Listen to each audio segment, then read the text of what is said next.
Hello everyone and welcome to GFVK video. This is the first episode of Towns, a documentary series wherein you will see many towns across Europe.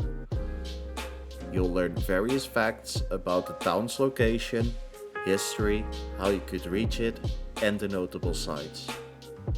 Hopefully it could be an inspiration for a future visit. In today's episode, Tauragė.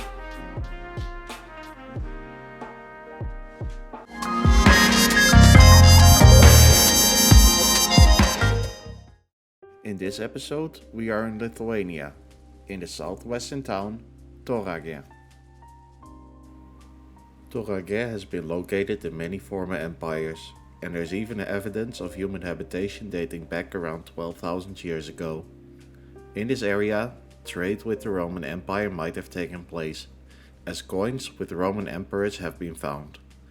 In the Middle Ages, the region was known for being a main fortress or access point to the historic region of Karsova. After the historic Battle of Grunwald in 1410, won by Lithuania and Poland, Tauragė found itself again at the border, this time between the Teutonic Order and the mighty Grand Duchy of Lithuania. Tauragė was officially first mentioned in 1507, however, most likely it developed itself earlier. As a border town, it gained importance for trade. After the downfall of the Polish-Lithuanian Commonwealth and the full occupation of its territory in 1795, Russia and Prussia only found peace in 1807, in nearby Tilsit, now known as Sovietsk.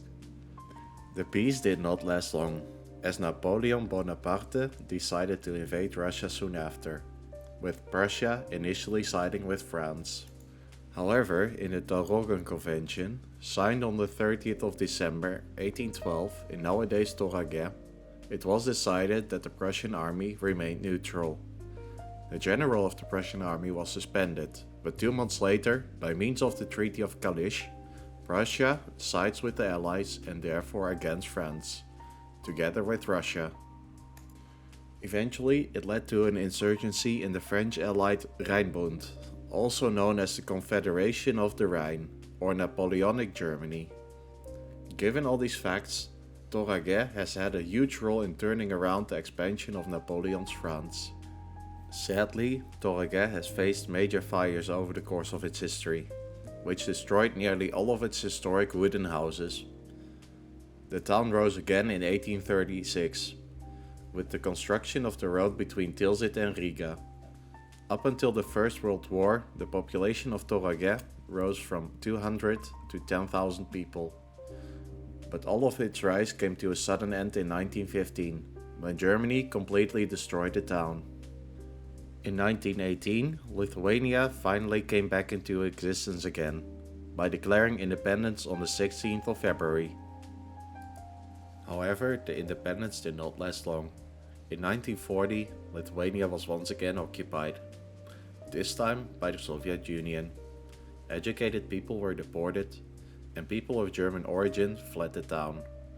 In 1941, Germany attacked the Soviet Union, resulting in destroying Tauragė and occupying Lithuania.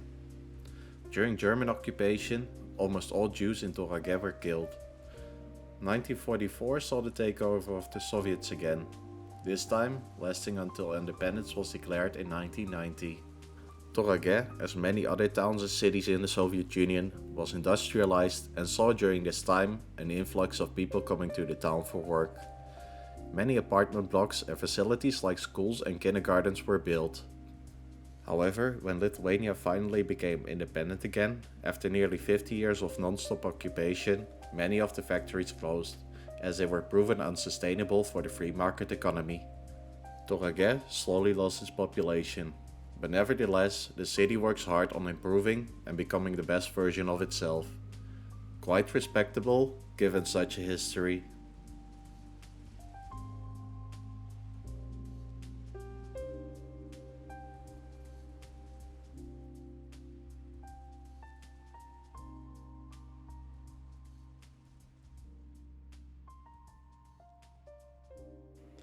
Tauragė has 21,516 inhabitants and lies in the geographic region Žemaitija, which means lowland.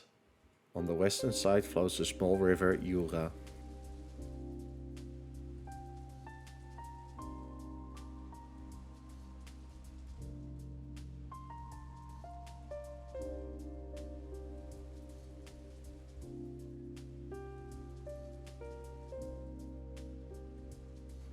Tauragė is the capital of Tauragė County.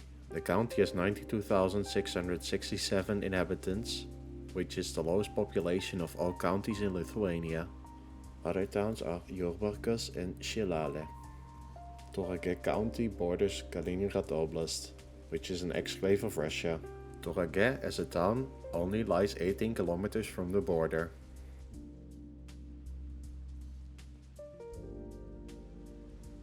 Let's dive into Tauragė's outside connections. Tauragė is dissected by the A12, a highway coming from Cholet to Sovietsk. This is also part of European Route 77, coming from Pskov and Riga to Kaliningrad, Gdansk, Warsaw, Krakow and Budapest. From the south, the 147 is coming from Jurbarkas, and from the north, the 164 from Šilalė.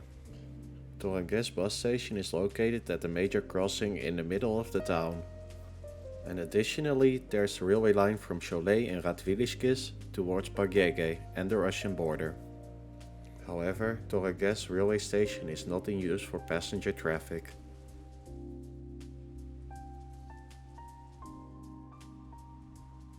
Now we have seen the outside connections of Tauragė, it is time to look at its notable sites.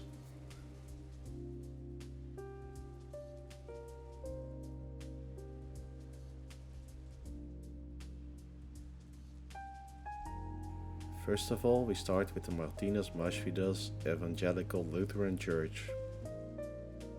Even though Lithuania is mostly Catholic, around Tauragė there is a strong community of evangelical Lutherans. The church is named after Martynas Mažvydas, the author of the first Lithuanian book. The church looks fairly unique, as it is built out of shaped fieldstones.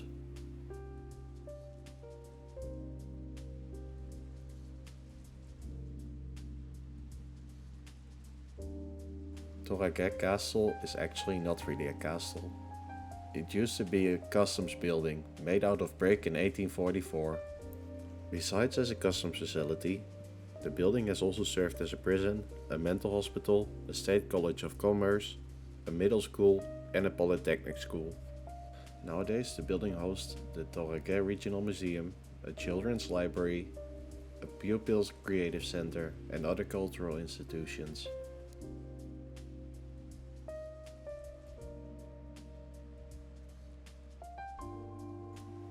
Near the bridge of the A12 over the Jūra, there is a small dam.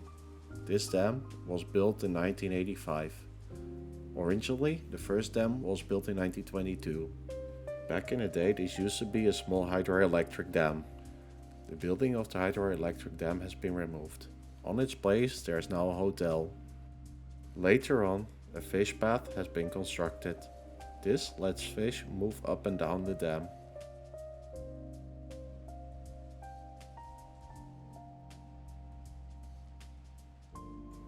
The Church of the Holy Trinity is an icon in Tauragė. It also has a similar history. First of all, the church was built in 1507. By the time that Tauragė was first mentioned, the church was initially made of wood. It took a long time before the brick construction was built. 10 years after the construction was finalized, the First World War broke out. This destroyed the church. In the interbellum, the church was only partially restored. After the Second World War, it was finally completely rebuilt. The neoclassical Bank Palace was built in 1935. This is among the most significant examples of interwar architecture which has survived in a town of this size. The post office, which also had an inn, is mostly known for its famous guest, French writer Honoré de Balzac. And with that, I would like to conclude this first episode of Towns. If you like this video, please hit the like button, and if you want to see more, subscribe to my channel. Thank you for watching, and see you next time.